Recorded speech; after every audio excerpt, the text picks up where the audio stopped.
할렐루야! 오늘은 세종을, 내일은 대한민국과 온 땅에 전도와 선교의 사명을 감당하는 세종순복음 드림교회입니다. 하나님의 사랑과 은혜가 치유와 응답이 있는 성령 충만한 교회입니다.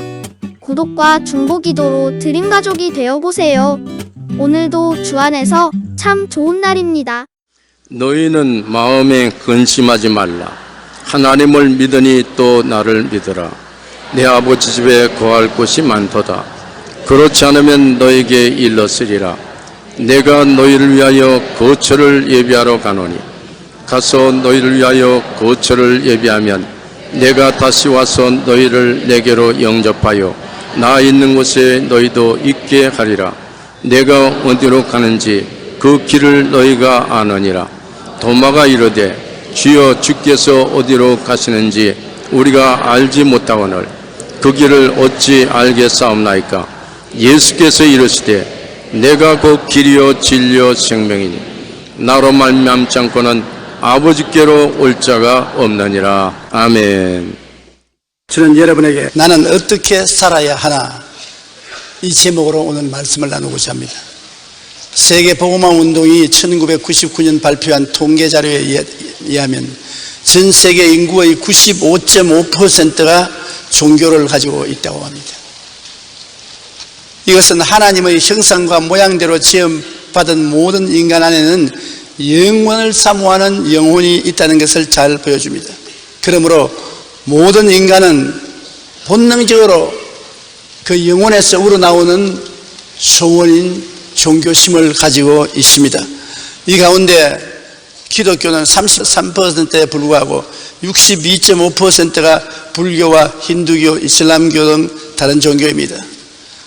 그러나 세계 인구의 95.5%가 종교를 가지고 있다는 사실은 모든 사람은 삶에 대한 불안감과 죽음에 대한 두려움의 무언가 영적이고 절대적인 존재자를 찾아 헤매고 있다는 단적인 증거인 것입니다. 종교를 왜 가집니까? 내가 이 세상에 삶에 불안하니까, 인간의 힘으로 헤쳐나갈 수 없는 많은 일들이 있으니까, 초인간적인 능력이 있다는 것을 마음속에 잠재의식적으로 알고 있으므로 종교를 가지게 되는 것입니다. 동물들은 종교를 가지고 있지 않습니다. 그들은 영혼이 없기 때문인 것입니다. 여러분은 영혼이 있기 때문에 잘못된 종교를 가질 수는 있지만은, 그러나 종교는 다 가지고 있습니다. 누구나 살아있는 동안 인생을 어떻게 살아야 하는가에 대한 질문을 반드시 해봐야 되고 또 하고 있습니다. 모든 사람이 아무리 부귀 영화 공명에 둘러싸여 있다 해도 그 순간에도 죽음의 열을 향해서 돌진해 옵니다. 언제고 내 이 삶은 종지부를 찍어야 합니다. 그러므로 왜 살까? 무엇 때문에 사는가? 나는 어디로 가는가? 안 물어볼 사람이 없습니다. 이처럼 누구에게나 죽음이란 삶의 한계점이 주어져 있기 때문에 그 마지막 날에 이르기까지 바르게 살아야만 합니다. 그러기 위해서는 삶의 나침반을 꼭 가지고 있어야만 하는 것입니다. 어떻게 살아야 하느냐? 이 망망대해의 인생의 바다에서 나침반이 없이 어떻게 바로 갈 수 있겠습니까? 그러므로 반드시 우리의 앞길을 밝혀주는 나침반이 필요한 것입니다. 우리가 인생을 성공적으로 살기 위해서는 목적이 분명한 삶을 살아야 되는 것입니다. 목적이 분명하지 않은 사람은 취생몽사합니다. 술 취해서 살다가 꿈같이 죽어가는 것입니다. 왜 사는 이유를 모르고 살다가 사라지는 것입니다. 그러므로 인생을 살아갈 때 반드시 삶의 목적을 알아야 되는 것입니다. 목적에 끌려가는 삶을 살아야 되는 것입니다. 내가 대통령도 될 수 있고 국회의원도 될 수 있고 대학 총장, 재벌, 예술가, 과학자, 군인 무엇이 될 수 있습니다. 그러나 그것보다 훨씬 높은 자기 인생을 전국적으로 끌고 가는 목적이 있어야 되는 것입니다. 목적이 있는 과학자, 목적이 있는 대학교 총장, 목적이 있는 대통령, 목적이 있는 예술가, 무슨 목적이 있어야죠. 목적이 없이 인생을 사는 사람은 취생몽사하고 마는 것입니다. 마음의 광야에서 방황하지 않기 위해서는 반드시 마음속에 목적이 있어야 되는 것입니다. 마음이란 한없는 광야입니다. 이 광야에서 사람들은 어디서 와서 왜 삶이 어디로 가는가 알지 못합니다. 무식한 농부라도 밭에서 일하다가 허리를 툭툭 치고 일어나서 사는 게 뭐냐? 그러면 벌써 농부가 아닙니다. 철학자입니다. 종교학자가 된 것입니다. 모든 사람은 인생의 삶의 목적을 찾기를 원하는 것입니다. 어디서 와서 왜 살며 어디로 가느냐? 미국 기독교계의 지도자 존 맥스웰은 성공하는 사람과 실패하는 사람의 차이점을 이렇게 설명했습니다. 성공하는 사람들은 삶의 목적과 비전이 있고, 성공하지 못하는 사람은 현재만 보고 지금만 보는 사람들이라고 말해준 것입니다. 성공하는 사람은 삶의 목적이 있어요. 삶의 비전이 있어요. 목적과 비전을 보고 달려가나, 실패하는 사람은 현재 내 발등에 떨어진 불만 봐요. 현재 내 앞만 바라봐요. 목적을 알지 못합니다.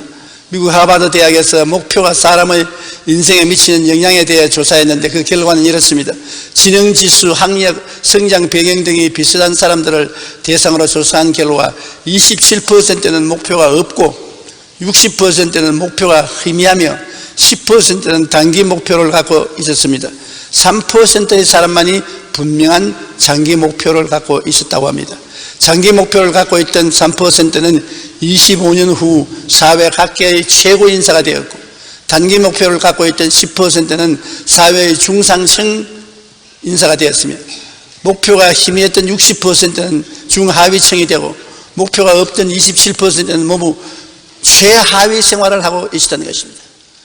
목표가 이끄는 삶은 그렇게 중요한 것입니다. 삶의 목표가 있느냐 없느냐에 따라 이처럼 큰 차이가 납니다.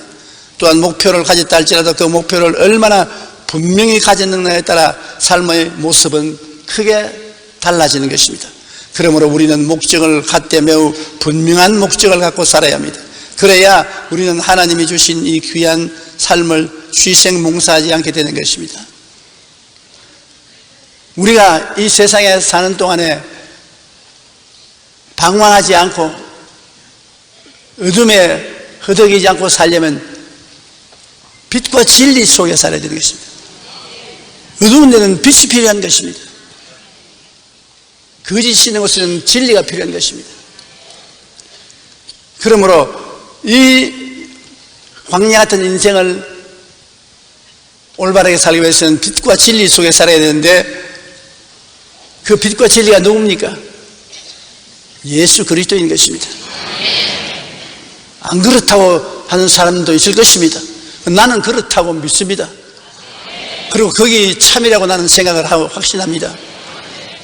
예수님만이 우리가 이 땅에 살면서 가지고 있는 마음의 죄책에서 해방시켜 줍니다. 사람들마다 마음에 죄책이 없는 사람이 없습니다. 아버지는 아버지로서 죄책이 있고, 엄마는 엄마로서 죄책이 있고, 정치인은 정치인으로서 죄책이 있고, 대통령은 대통령으로서 마음에 죄책이 있고, 이 죄책이 다 마음을 짓누르고 있습니다. 그러므로 이 죄책을 매일같이 씻어내고 평안을 갖고 인생을 살기 위해서는 예수님이 계셔야 되는 것입니다. 십자가에 못 박혀 내 죄 때문에 몸짓고 피 흘린 예수 그리스도를 주로 모시고 그 앞에 기도하고 죄를 씻고 평안하게 돼야 되는 것입니다. 이 세상에 때가 없는 사람은 한 사람도 없습니다. 세상에 사는 동안에 먼지와 때가 몸에 붙어요.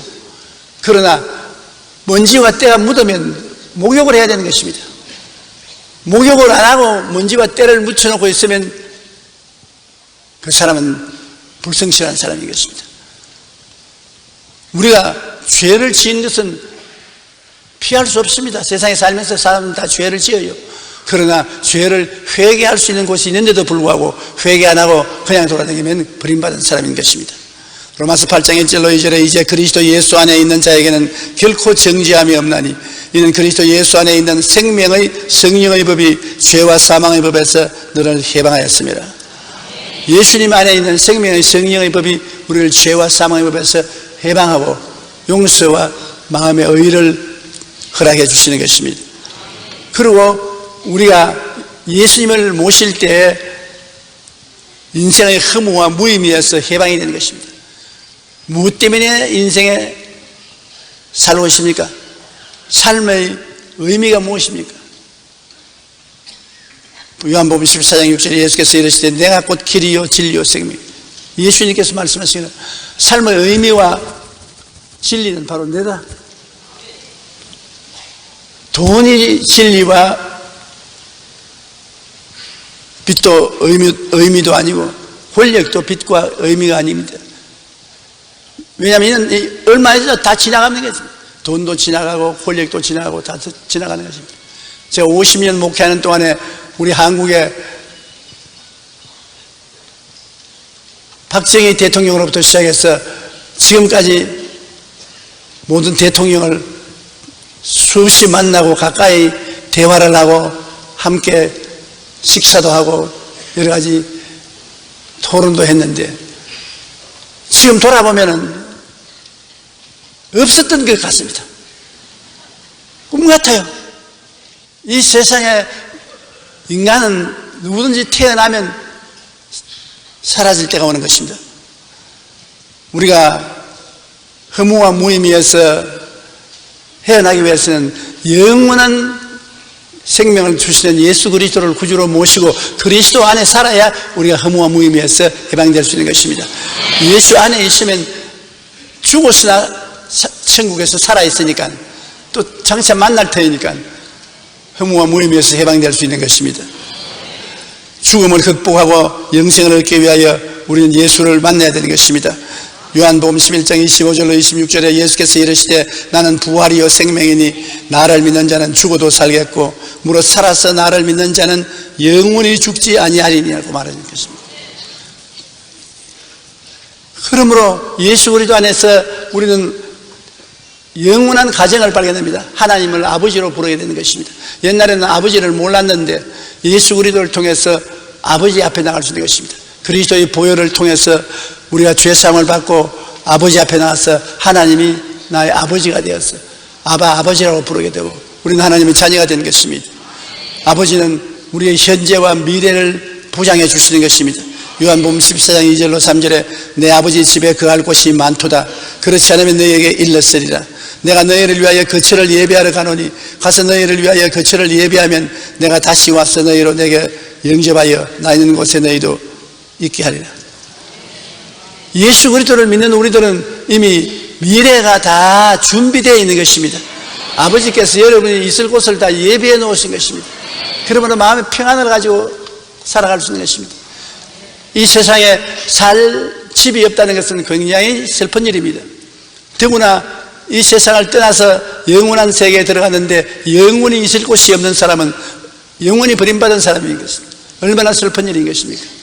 그러나 우리는 있을 곳이 많고 우리 주님이 우리 손잡고 아버지에게 가서 인사드리고 아버지가 우리 위해서 예비한 천국 나원으로 들어가 살게 되니 얼마나 기쁘고 즐겁습니까? 그러므로 그리스도 안에서는 이와 같은 큰 영광이 우리에게 주어지는 것입니다. 미국 시카고에 있는 러쉬 대학 병원에서는 1,200명의 노인들을 인터뷰하며 인생의 꿈과 목적을 질문해 보았습니다. 그 결과 인생의 확실한 목표와 방향이 있는 사람들은 그렇지 않은 사람보다 5년 이내에 사망할 확률이 절반 정도밖에 안 된다는 사실을 알게 되었습니다. 목적이 없고 방향이 없는 사람들보다도 훨씬 오래 살았었습니다. 연구원들은 삶의 목적이 분명한 사람들에게는 그렇지 않은 사람들보다도 스트레스를 얻지 않은 호르몬이 더 많이 나온다는 것을 발견했습니다. 목적이 있는 사람 속에는 삶의 호르몬이 나와서 스트레스를 중화시키므로 빨리 늙지 않고 오래 산다는 것입니다. 그러므로 인생을 목적을 가지고 우리가 살아가는 것은 굉장히 중요한 것입니다. 우리는 목적이 분명한 삶을 살아야 합니다. 무엇보다도 빛과 진리 안에서 올바른 삶을 살기 위해서는 예수님을 믿어야 하는 것입니다. 그러면 죄와 허무와 무의미에서 해방되고 죽음을 극복하며 하나님과 함께 참 행복을 누리며 살아갈 수가 있기 때문인 것입니다. 그러므로 우리의 인생에 제일 중요한 것이 앞으로 영원히 살아갈 목표를 분명히 갖고 사는 것입니다. 목표가 이끄는 삶을 살아야 되는 것입니다. 무엇을 하더라도 궁극적인 목표에 보탬이 되는 삶을 살아야 되는 것입니다. 그렇기 때문에 그 나라와 그 의를 먼저 구하라. 그래야 모든 것을 너에게 더하시겠다고 말하는 것입니다. 하늘나라와 하늘의 의를 먼저 구하면 이 세상에 사는 데서 우리가 필요한 무엇을 먹을까, 무엇을 입을까, 무엇을 마실까, 어떻게 할까를 다 더하여 주겠다. 궁극적인 목표가 절대로 필요한 것입니다. 내가 하늘 아버지께 가서 아버지를 모시고 영원히 사는 것이 나의 궁극적인 목표가 되어 있으면 예수님을 통해서 아버지를 믿고 아버지를 찬양하는 것을 내 마음의 궁극적인 목표로 삼고 살면 무엇을 하든지 그 아버지의 도움을 받고 아버지께 영광을 돌릴 수 있는 것입니다. 장사를 하더라도 아버지여 도와주시옵소서.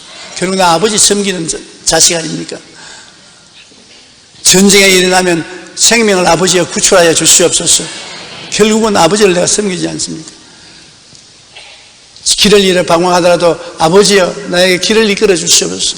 결국 난 아버지의 자식 아닙니까? 궁극적인 목표에 의지하여 살면 마음의 평안을 가고 살 수 있는 것입니다. 그 다음에 우리는 봉사와 헌신의 삶을 살아야 되는 것입니다.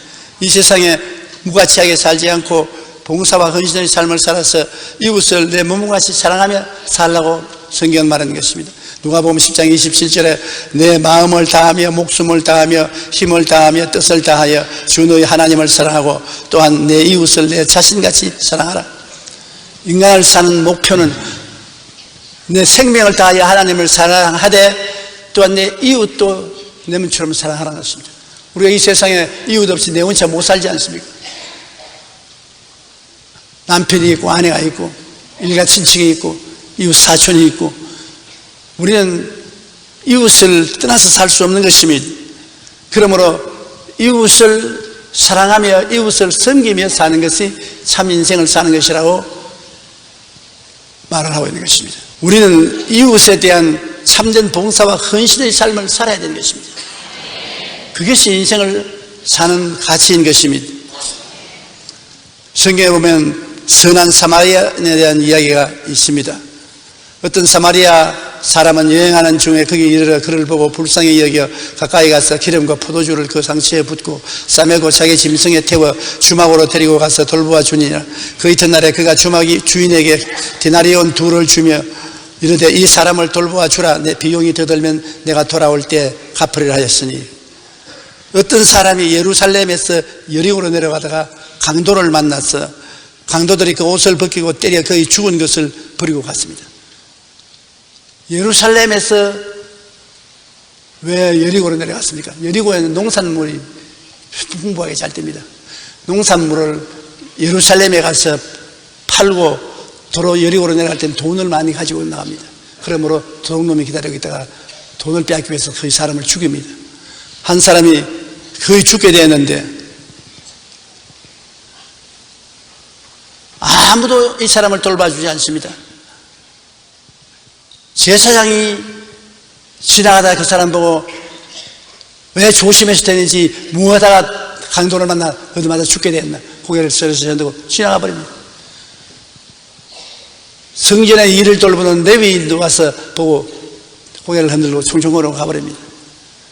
그러나 사마리아인, 유대인들이 개로 취급하는 사마리아인이 그곳을 지나다가 이 사람을 보고 그는 짐승에서 내려서 그가 가지고 있는 것이라는 기름과 포도주밖에 없으므로 포도주를 부어서 소독을 하고 기름을 부어서 유하게 만들고 자기 옷을 찢어서 붕대를 만들어서 감고 그리고 그를 자기 짐승에 싣고 주막에 가서 주막 주인에게 돈을 주면서 잘 돌봐 주시오. 내가 일을 보고 돌아올 때 부비가 더 들었으면 내가 갚아주리이다. 굉장한 선을 베풀었습니다. 그때 예수님께서 이 말을 하시고 누가 이 사람이 참된 이웃이 되겠느냐, 말할 필요 없이 선한 사마리아인인 것입니다. 이 사마리아인은 사람들에게 인정을 받지 못하고 욕을 얻어먹고 무식하고 천하다고 했지만은 그런 마음에 이웃에 대한 사랑이 있었던 것입니다. 동정이 있었습니다. 이웃이 고난을 당할 때 자기의 것을 가지고서 도와주는 것입니다. 이웃의 무관심한 제사장과 레위인은 참 이웃이 아닌 것입니다. 로마서 12장 15절로 16절에 즐거워하는 자들과 함께 즐거워하고 우는 자들과 함께 울라. 서로 마음을 같이하며 높은 데 마음을 두지 말고 도리어 낮은 데 취하며 스스로 지혜 있는 체하지 말라. 우리가 이웃과 인생의 짐을 같이 걸머쥐고 살라는 것입니다. 우는 자와는 같이 울고 웃는 자와는 같이 웃고 수고하고 무거운 짐진 자들은 우리가 도와주고 앞에서 끌어주고 뒤에서 밀면서 살라고 주님께서 말씀하고 있는 것입니다. 무관심한 삶을 살아서는 안 되는 것입니다. 이웃이야 죽든 살든 나만 잘 먹고 잘 입고 잘 살면 된다. 그거는 인생을 잘못 사는 것입니다. 반드시 자기도 도움이 필요할 때가 오는 것입니다. 그때 아무도 도와줄 사람이 없을 것입니다. 우리가 제일 먼저 그 나라와 그 일을 구하고 하나님을 섬기는 것이 우리 인생의 궁극적인 목표이지만 그 궁극적인 목표 밑에 우리는 이웃을 사랑하고 이웃에 대한 관심을 가지고 살아야 되는 것입니다. 이웃이 굶느냐, 이웃이 고통을 당하느냐, 이웃이 문제를 가지고 괴로워하느냐, 관심을 가지고 이웃을 도와줘야 되는 것입니다. 그것이 우리 오늘 인생을 살아가는데 굉장히 필요한 것입니다. 나는 우리 한국이 36년 동안 일본의 수탈을 당하고 6.25 사변으로 모든 것이 다 파괴되고 그 어려운 가운데 경제 재건을 해서 국민소득 2만 달러에 도달하게 되니까 우리가 오늘날 이웃을 돕고 있습니다. 하이티에서 지진이 나서 수많은 사람이 죽고 사람들이 갈 데 없을 때 우리가 많은 헌금을 들여서 이웃을 돕고 있는 것입니다. 우리 한국 사람이 사랑이 많습니다. 우리가 이웃을 돕는 사랑의 손길을 계속하고 있는 이상 하나님은 우리를 더욱 축복해 주실 것입니다. 왜냐하면 주라 그러면 돌려줄 것이 이곳 후이되어 눌러서 흔들어서 넘치게 해서 안겨줘요. 그냥 돌려주는 것이 아닙니다. 꼭 친정어머니가 딸네 집을 돌아갈 때 자, 이 포대 이거 열어라. 그리고 밀이나 쌀이라도 데워서 눌렀어, 흔들었어, 넘치게 했어. 아, 엄마 그러지 마라. 시어머니 보면 큰일 난다. 그러니까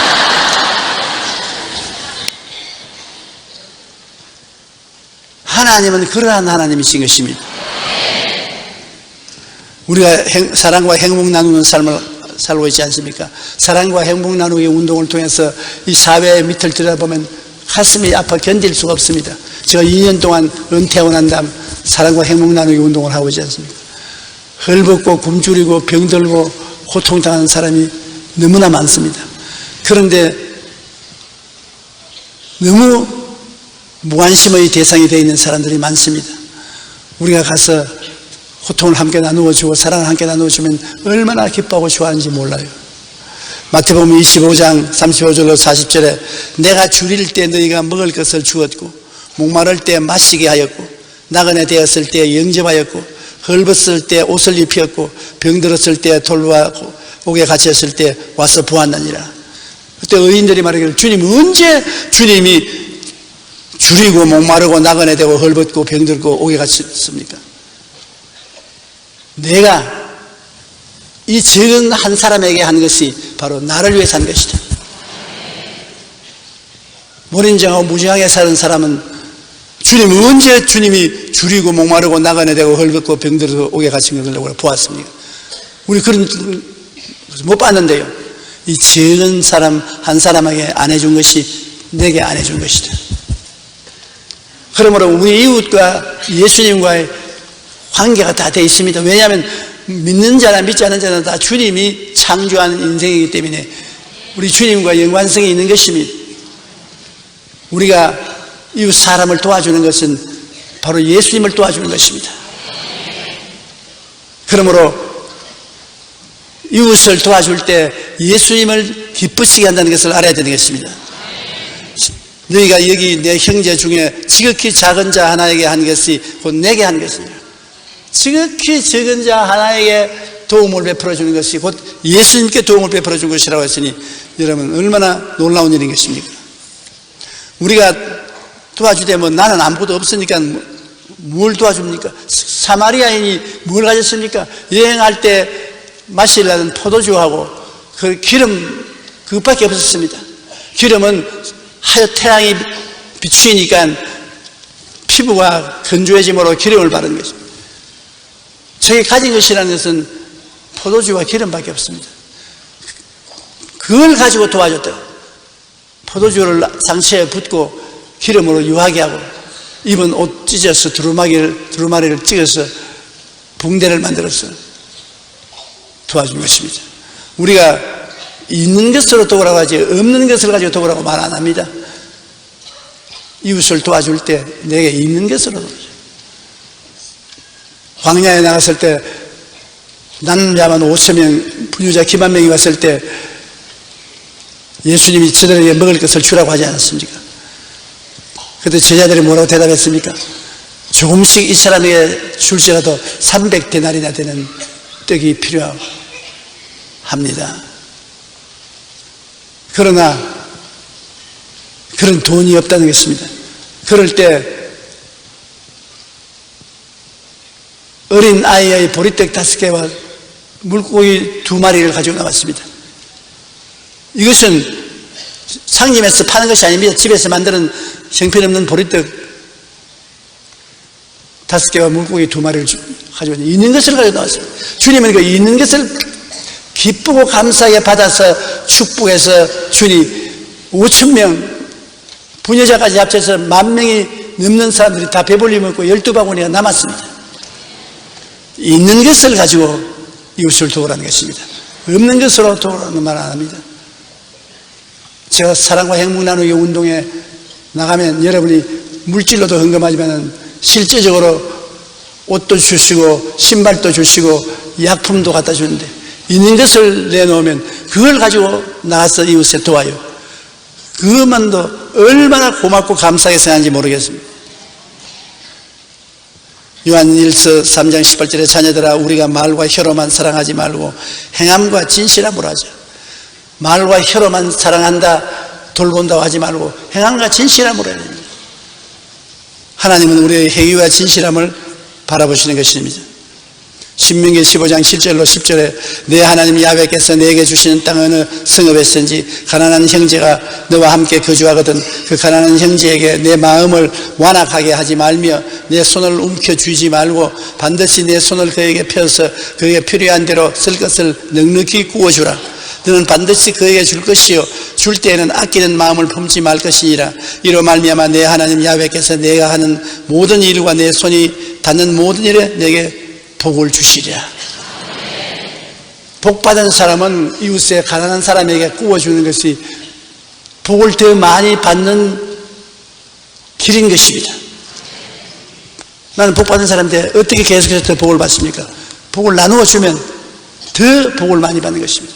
복을 나누어 주지 아니하면 있는 복도 뺏기는 것입니다. 1800년대 중반에 스위스 출신의 실업가요 은행가인 한 사람이 더 많은 돈과 권력과 명예를 얻기 위해 나폴레옹 3세가 있는 프랑스로 갔습니다. 그의 야망은 나폴레옹 3세를 만나서 프랑스와 스위스의 경제협력을 맺고 유럽 대륙의 부의 중심부에 서는 것이었습니다. 그가 파리에 도착했을 때 나폴레옹 황제는 오스트리아의 전쟁을 위해 이미 이탈리아 북부로 떠난 뒤였습니다. 그도 나폴레옹을 따라 전선으로 나갔다가 치열한 전투의장에서 양국군의 시체와 피 흘리는 부상병들의 참상을 보게 되었습니다. 며칠 후 그는 이 전장을 떠나면서 그동안 한 번도 생각해 본 적이 없던 새로운 꿈을 갖게 된 것입니다. 적군과 아군을 막론하고 부상당한 군인들을 치료하고 돌보는 일을 해야 되겠다. 나아가 그는 민족과 인종을 뛰어넘는 진정한 화해와 평화를 이룰 방법을 생각하게 되었습니다. 이것이 국제 적십자 운동이 탄생하게 된 배경으로 이 사람이 바로 적십자 운동을 창시한 앙리 듀냥이었습니다. 원래는 돈벌이 하러 갔다가 전장터에 비참한 부상당한 병사들이 죽어가는 것을 보고 그는 세계 적십자사를 만들어서 적군이나 악원 없이 사랑으로 돌봐주는 운동을 펼친 것입니다. 이 적십자 운동을 통해서 그동안 세계 수많은 전쟁터에서 적군이나 악원의 사랑과 도움을 받는 것이 말로 다 할 수 없는 것입니다. 자신의 부와 권력을 위해 치열한 전투가 벌어지는 전장에까지 뛰어들었던 그는 죽어가는 사람들을 보면서 인생의 올바른 의미를 새롭게 깨닫게 되었던 것입니다. 우리도 우리 주위에 고통받고 죽어가는 이웃을 위해 내 이웃을 내 몸처럼 사랑하라는 예수님의 말씀에 순종하여 기꺼이 봉사와 헌신의 삶을 살아야 합니다. 이웃을 위해서 봉사와 헌신의 삶을 사는 것은 정말 좋은 일이고 하나님 기뻐하시는 것입니다. 제2차 세계대전 당시 독일의 어느 마을에 작은 교회가 하나 있었습니다. 그 교회 안뜰에는 교인들이 돈을 모아서 예수님 상을 만들어서 세워놓았습니다. 그런데 연합군의 폭격을 받아서 예수님 상이 깨졌습니다. 전쟁이 끝나고 난 다음에 잿더미에서 예수님의 상을 이렇게 보니 두 팔이 끊어져 버렸습니다.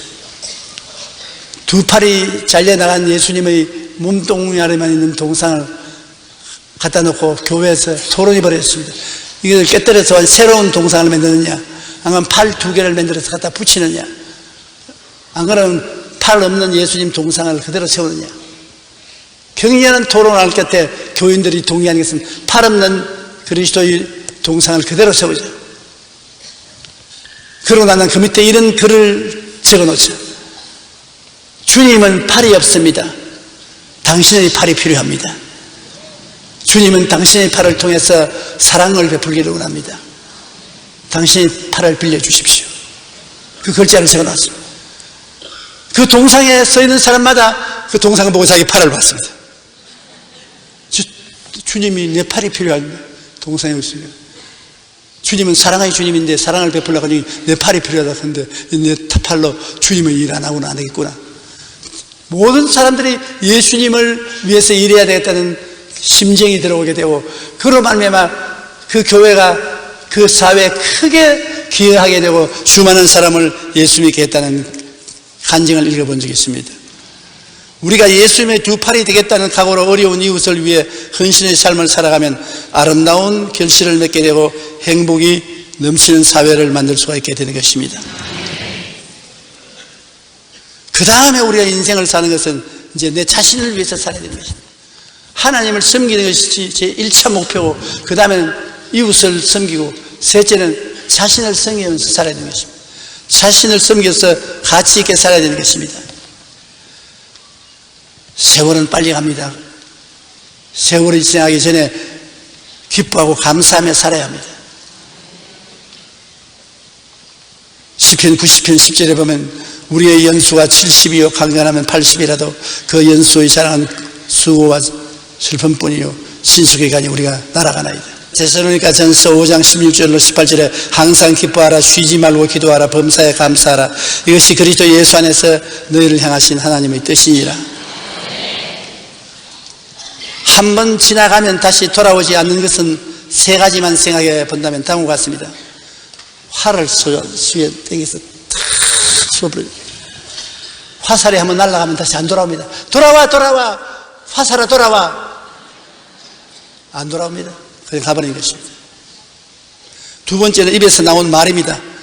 말 한번 하고 담지 못하는 것은 참 고약한 일이죠. 제일 정치가들이 조심해야 될 것은 입을 조심해야 되는 것입니다.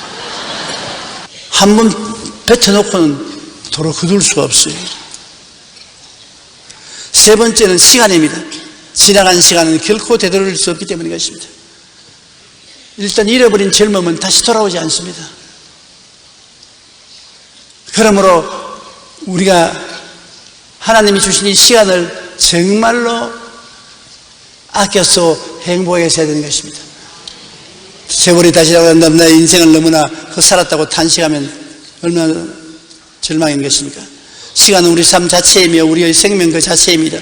그러므로 낭비 중에서도 가장 큰 낭비가 바로 시간을 허비하는 것입니다. 에베소 5장 16절로 17절에 세월을 아끼라 때가 악하니라. 그러므로 어리석은 자가 되지 말고 오직 주의 뜻이 무엇인가 이해하라. 주의 뜻을 알아. 가치 있는 일로 인생을 보내야지 무가치하게 세월을 보내면 안 되는 것입니다. 우리는 시간을 아끼고 나를 향한 주님의 뜻을 분명히 깨닫고 살아야 합니다. 이것이 지혜로운 삶입니다. 우리가 가치 있게 살기 위해서는 언제나 기뻐하고 감사하면서 살고 주어진 일에 최선을 다하고 살아야 되는 것입니다. 주어진 일에 최선을 다하고 산다는 것이 우리가 자기가 정말 후회하지 않고 사는 인생인 것입니다. 자기 주어진 일을 최선을 다하지 않고 낭비하고 보내버렸다면 나중에 크게 후회하지 않습니까? 주어진 일에 최선을 다해서 살아야 되는 것입니다. 저는 50년 목회를 뒤돌아보면서 마음에 후회가 없는 것을 감사하게 생각합니다. 왜냐하면 50년 동안에 보통 사람은 5번 5년간 휴가를 가집니다. 그런데 나는 한 번도 휴가를 가진 적이 없습니다.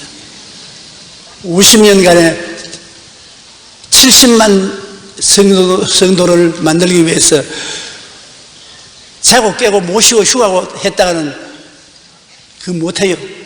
밤도 없고 낮도 없고 아침도 없고 저녁도 없고 겨울도 여름도 없이 뛰어야 되는 것입니다.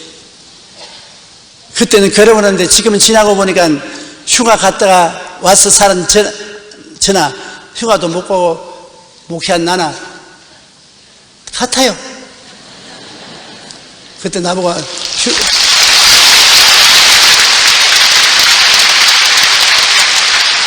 휴가도 안 가고 그렇게 산다고 좋은 일이 있을까 보냐 그렇게 말했는데 지금 그 친구들하고 나하고 만나보면 나는 과거를 돌아볼 때 후회할 것이 없고 만족하고 감사한데 그 친구들은 굉장히 후회가 많아요. 이것도 해볼 걸 저것도 해볼 걸 윗병이 들어서 늘 끌끌거리지만은 나는 끌끌거리지 않아요. 고린도전서 4장 2절에 맡은 자들에게 구할 것은 충성이니라. 우리가 무엇을 맡든지 충성을 다해야 되는 것입니다. 골로새서 3장 22절로 23절에 정도라 모든 일에 육신의 상전들에게 순종하되 사람을 기쁘게 하는 자와 같이 눈가림만 하지 말고 오직 주를 두려워하여 성실한 마음으로 하라. 무슨 일을 하든지 마음을 다하여 죽게 하듯 하고 사람에게 하듯 하지 말라. 내가 사람을 섬기는 것도 주님을 섬기는 듯이 충성을 해야 되는 것입니다. 이렇게 한다고 누가 알아주겠나? 사람 보고 알아달라고 할 필요 없어요. 내 양심이 알고 하나님이 알면 됐어요. 반드시 그 충성은 그 보답을 가져오는 것입니다. 2004년 4월 2003년 올해의 이름 아름다운 중국 청년상은 시상식이 중국에서 있었는데 한 젊은이가 휠체어를 타고 등장합니다. 그 이름은 장원청으로 25세인 그는 앞으로 3년 정도밖에는 살지 못하던 근육병에 걸린 환자였습니다. 중국 사람입니다. 장원청은 정규 교육을 받지 못했지만 독학으로 글씨를 터득하고 작가의 꿈을 향해 처절하게 잡았습니다. 그가 글씨 한자를 쓰는데 무려 6분이 걸렸습니다. 글자 한자 쓰는데 6분이 걸려요. 하루에 그가 쓸 수 있는 글자 수는 77자에 불과했습니다. 그런 그가 17만 자의 육필로 원고를 세상에 내놓았을 때 13억 중국인들은 모두 감동의 눈물을 흘렸다고 합니다. 그는 이렇게 말했습니다. 내가 사흘만 걸을 수 있다면 어머니의 가늘은 어깨에서 무거운 물통을 내려 내 어깨에 지겠다. 또한 전력을 다해 일하고 돈을 벌어 어머니가 가장 드시고 싶어 하면서 비싸서 차마 못 사 드시는 바나나를 사드리고 행복하게 모실 것이다. 이제 나에게 남은 삶이 얼마라는 것은 그리 중요하지 않다. 사람이라면 주어진 생에서 최선을 다해 살아가야 하지 않겠는가? 얼마나 내가 더 오래 사는가 생각 안 한다는 것입니다. 얼마를 더 오래 살든 주어진 삶에 최선을 다해서 충실하게 사는 것이 자기의 의무라고 말하는 것입니다. 정신의학자 퀴블러 로스 캐슬러는 죽음 직전의 사람들 수백 명을 인터뷰했습니다. 그리고 그들이 말하는 인생에서 꼭 배워야 할 것들을 받아 책으로 읽었는데 그것이 바로 인생수업이라는 책인 것입니다. 생의 마지막 순간에 이르러 많은 사람들이 떠올리는 것은 즐겁게 지낸 놀이의 순간이라고 합니다. 죽을 때 마지막 기억나는 것이 인생을 살 때 즐거워했던 그것이 마지막 기억이 난다는 것입니다. 지난날을 되돌아보면서 그들이 가장 많이 후회하는 것은 인생을 그렇게 심각하게 살지 않았어야 하는데 라고 합니다. 행복하고 즐거웠던 순간을 떠올리며 미소 짓지 못할 때 이들은 가장 안타까워했다는 것입니다. 내가 인생을 성실하게 살고 기쁘게 살고 행복하게 살고 가치 있게 사는 것이 죽을 때 기억나는 것이고 그 이후의 것은 기억나지 않는다고 말하는 것입니다. 퀴블로스는 이 책에서 우리의 비극은 인생이 짧다는 것이 아니라 정말로 중요한 것이 무엇인가를 너무 늦게 깨달았다는 것입니다. 우리가 정말로 후회 없는 인생을 살기 위해서는 죽음이라는 삶의 한계점이 있기 전에 지금이라도 빨리 남은 생애를 어떻게 살아야 할지 진지하게 생각해 봐야 하는 것입니다. 우리가 만족하고 행복한 삶을 살려면 우선 사는 목적을 분명히 안 후에 어려운 이웃을 위해 사랑과 행복을 나누는 봉사와 헌신된 삶을 살아가야 하고 항상 매일 기뻐하고 감사하며 주어진 삶에 최선을 다하고 하나님의 이름을 빛내는 삶을 살아야 합니다. 이러한 삶만이 참으로 후회하지 않은 올바르고 행복한 삶을 사는 것입니다. 하나님의 이름을 빛내고 살아야 하는 것입니다. 이사야 43장 7절에 내 이름으로 불려지는 모든 자 곧 내가 내 영광을 위하여 창조한 자를 오게 하라. 그를 내가 지었고 그를 내가 만들었느니라. 하나님은 당신의 영광을 위해서 우리를 지었고 우리를 만들었습니다. 그러면 우리는 하나님의 영광을 위해서 존재하는 인생들인 것입니다. 마태복음 5장 12절에 너희 빛이 사람 앞에 비치게 하여 그들로 너희 착한 행실을 보고 하늘에 계신 너희 아버지께 영광을 돌리게 하라. 우리의 존재의 모든 목적은 하나님께 영광을 돌리고 하나님의 영광의 빛이 되어서 우리의 개인 인생을 사는 것입니다. 그리고 행복하게 살아야 되는 것입니다. 한평생을 원망하고 탄식하고 가슴 치고 울고 슬프게 살아서 뭐합니까? 행복하게 살아야 돼요. 전도서 3장 12절로 13절에 사람들이 사는 동안에 기뻐하며 선을 행하는 것보다 더 나은 것이 없는 줄을 내가 알았고 사람마다 먹고 마시는 것과 수고함으로 낙을 누리는 그것이 하나님의 선물인 줄로 또한 알았도다. 먹고 마시는 것과 수고함으로 낙을 누리는 것, 이것 하나님의 선물인 줄 알아요. 수고하고 사는 인생 중에 낙을 가지고 살아야 돼요. 행복하게 살아야 되는 것입니다. 여러분이 불평, 원망, 탕신하고 살면 인생이 사는 것이 아닙니다. 행복하게 살아야 돼요. 그러므로 우리가 부부간에 살아도 아내도 남편이 행복하게 인생을 살도록 협조해주고 남편도 아내가 행복하게 인생이 살도록 협조를 해줘야 되는 것입니다. 나를 섬기라고 하고 내 중심으로 내 고집으로 살아서는 안 됩니다. 인생이란 같이 협동해서 사는 것이죠. 앞에서 끌어주고 뒤에서 밀면서 협조해서 사는 게 인생이지 내가 걸어가는데 전부 끌려오라고 이런 방식으로 인생을 살면 안 되는 것입니다. 옛날에는 호랑이 담배 피울 때 그렇게 살았는지 모르겠지만은 요사이는 그렇게 살면 안 돼요.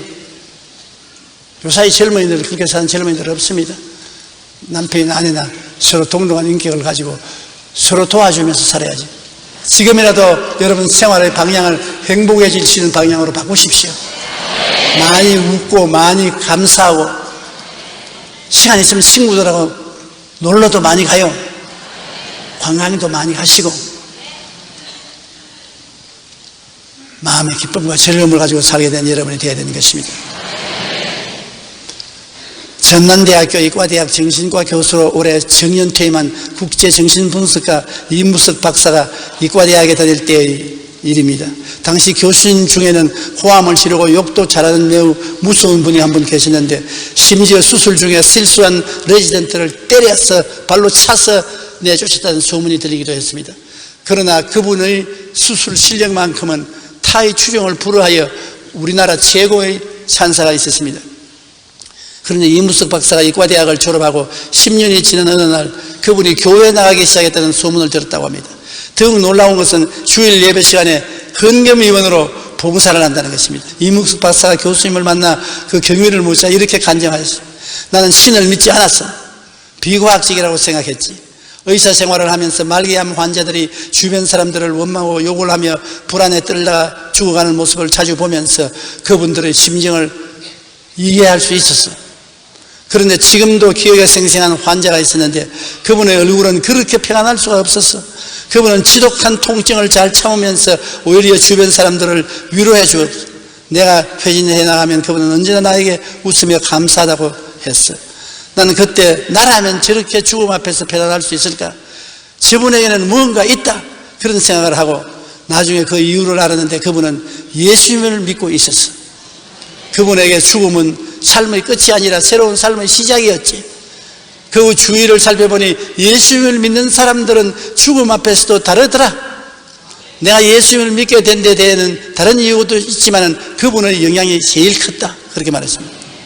인간은 누구나 삶의 한계점인 죽음 앞에서 불안과 두려움에 떱니다. 그러다 우리가 올바른 삶의 나침판을 가지고 삶의 목적을 분명히 하고 봉사와 헌신의 삶을 살며 가치 있는 삶을 살았을 때 우리는 죽음 앞에서도 미소 지으며 감사하고 평안하게 죽을 수 있습니다. 안 죽으면 이게 제일 좋은데, 그런데 죽는 것을 어떻게 합니까? 다 죽거든요. 사람은 어찌할 수 없이 죽는 것입니다. 한 번 죽는 것은 정한이지요. 죽고 난 다음에는 심판이 있습니다. 그러나 예수님께서 우리에게 뭐라고 말씀하셨습니까? 나는 부활이요 생명이니 나를 믿는 자는 죽어도 살겠고 살아서 믿는 자는 영원히 죽음을 보지 아니하리라. 증명하시오. 당연히 그 말했으니까 증명하시오. 당당히 증명했지요. 죽은 나사로를 죽은 지 나흘 만에 썩은 냄새 나는데 무덤에 있는 것을 나사로야 나오라, 나왔습니다. 자기 자신이 죽은 무덤에 들어간 지 사흘 만에 일어났습니다. 증명했어요. 예수님 안에서는 죽어도 살아도 주를 믿는 영원히 죽지 않는다. 그러므로 오늘 예수 믿는 여러분은 죽음은 쇼에 불과한 것입니다. 걱정할 것 없어요. 지금 이미 예수 믿었으니 얘는 죽음이 없습니다. 상황의 변화에 불과하지. 육의 사람이 영의 사람으로 변화된 체험에 불과하죠. 그렇기 때문에 그것을 확실히 알면 죽음이 다가오면 조금 두려워하려다가 그만두는 것입니다. 성령이 위로해 주기 때문에 마음의 평안이 다가오고 죽음을 극복할 수가 있는 것입니다.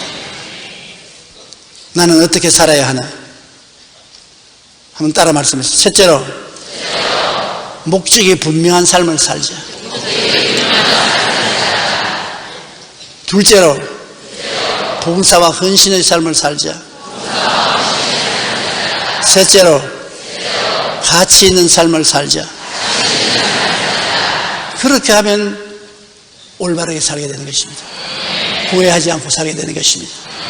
기도드리십시다. 하나님 아버지, 우리는 다 죽어야 됩니다. 이 한 해가 지나고 나면 이 교회와 계시의 중에 많은 분들이 이 교회를 떠나 갔을 것입니다. 그러므로 우리가 반드시 예수님을 믿고 구원을 받고 하나님의 자녀가 되고 죽음을 극복하고 살아야 됩니다. 믿음이 없이 죽음의 노예가 되어 산다는 것은 너무나 비극인 것입니다. 성령으로 역사하셔서 모두 다 예수 믿고 구원받게 도와주시옵시고 가치 있는 삶을 살게 도와주시옵소서. 예수님 이름으로 기도드립니다.